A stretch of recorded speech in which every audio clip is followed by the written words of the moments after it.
let's welcome Thomas Stonewall Jackson.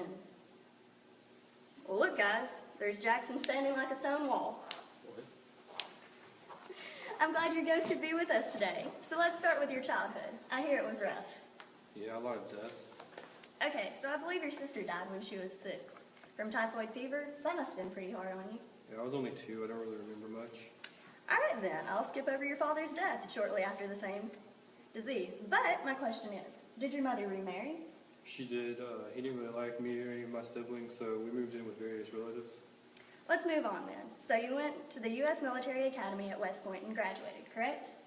Yes, and as soon as I did, I left was sent to as a lieutenant in Mexico. Ah, yes. That's where you earned your tough and brave reputation and became a brevet major. Until I accepted a professorship at Virginia Military Institute. You were a professor for 10 years teaching artillery tactics and natural philosophy. Which did you prefer, and did your students like you? I was better at teaching artillery tactics, but some students disliked me because of my burstness and lack of empathy and eccentric behavior. I was actually referring to the hypochondria about your arm.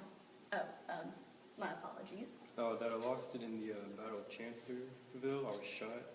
Yet again, my apologies. But I'll get back to that subject. Did you ever marry? I did to Eleanor Junkin, but she died during childbirth, and then to Mary Anna Morrison. How about children?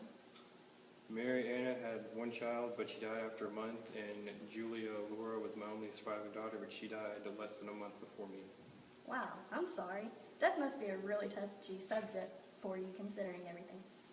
I mean, yeah, but, I had a good reputation. I was an honest and dutiful man without faith. Okay. So let me get all this figured out. You became a war hero and commander at the Shenandoah Valley Campaign, played huge roles in the Second Battle of Bull Run, the Battle of Antietam, the Battle of Fredericksburg, and the Battle of Chancellorsville. You were also a lieutenant general in Lee's army and a colonel in the Confederate Army. Am I missing anything? Yeah, I was promoted to brigadier general in the Confederate Army. So I believe I've covered everything except some of your final moments. Anything to add? Forgot how I got my nickname. I'm pretty sure we're all very well aware of that, considering your appearance here. But you got it at the Battle of Manassas, right? The first battle of Bull Run? When you rushed troops forward to close the gap in line in the Union attack. Am I correct? Yes, now you may continue. I see why your officers thought you were difficult to please. So, your final moments. It started at the Battle of Chancellorsville. Yes, Chancellorsville was one of the most famous battles.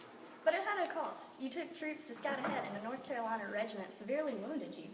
It was just my left arm. But they amputated it. It was healing. But you died from pneumonia shortly after. Still a war hero. Well, there you have it. A difficult to please war hero, Stonewall Jackson.